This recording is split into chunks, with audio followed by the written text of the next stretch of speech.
ആദ്യം പ്രധാന വാർത്തകളിലേക്ക്. കേരളത്തിനുള്ള ആദ്യ വന്ദേ ഭാരത് ഇന്നെത്തും. തിരുവനന്തപുരം മുതൽ കോഴിക്കോട് വരെ പ്രദർശന യാത്ര. ട്രയൽ റണ്ണിനുള്ള ഒരുക്കങ്ങൾ പരിശോധിച്ച് ദക്ഷിണ റെയിൽവേ മാനേജർ. ഈ മാസം 25-ന് പ്രധാനമന്ത്രി ഫ്ളാഗ് ഓഫ് ചെയ്യും. രാജസ്ഥാൻ കോൺഗ്രസിലെ തർക്കങ്ങൾ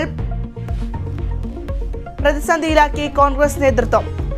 സച്ചിൻ പൈലറ്റിനെതിരെ കടുത്ത നടപടിക്ക് സാധ്യത. ശാസനയിൽ ഒതുക്കിയേക്കും. സച്ചിനെതിരെ കടുത്ത നടപടി വേണമെന്ന നിലപാടിൽ ഉറച്ചു ഗെലോട്ട്. എലത്തൂർ ട്രെയിൻ തീവയ്പ് കേസിൽ തെളിവെടുപ്പ് വേഗത്തിൽ പൂർത്തിയാക്കാൻ അന്വേഷണ സംഘം. പ്രതി ഷാരൂഖ് സൈഫിയെ ഇന്ന് ഷൊർണൂരിൽ എത്തിച്ചേക്കും. ഷാരൂഖിന്റെ കസ്റ്റഡി കാലാവധി ഈ മാസം 18-ന് അവസാനിക്കും. അരിക്കൊമ്പൻ പ്രശ്നത്തിൽ സുപ്രീം കോടതിയെ സമീപിക്കാൻ ഒരുങ്ങി കേരളം. ആനയെ പുനരധിവസിപ്പിക്കുന്നതിൽ ഉയരുന്ന എതിർപ്പറിയിക്കും. അരിക്കൊമ്പനുള്ള GPS കോളർ ഇന്നെത്തും. NCERT സിലബസിൽ വീണ്ടും വെട്ടിത്തിരുത്ത്. പൊളിറ്റിക്കൽ സയൻസ് പുസ്തകത്തിൽ നിന്ന് മൗലാന അബ്ദുൽ കലാം ആസാദിനെ ഒഴിവാക്കി. കശ്മീർ ലയനത്തിനുണ്ടായിരുന്ന ഉപാധികളെക്കുറിച്ചുള്ള പരാമർശവും നീക്കി.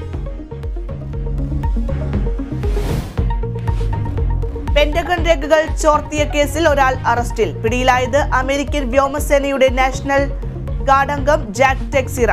അറസ്റ്റ് യുക്രൈൻ യുദ്ധത്തെക്കുറിച്ചുൾപ്പെടെ അതീവ രഹസ്യ രേഖകൾ മാധ്യമങ്ങളിൽ വന്നതിന് പിന്നാലെ.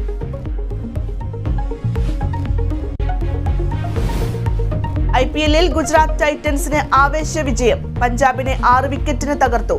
ശുഭ്മാൻ ഗില്ലിന് അർദ്ധ സെഞ്ചുറി. കൊൽക്കത്ത ഹൈദരാബാദ് മത്സരം ഇന്ന്.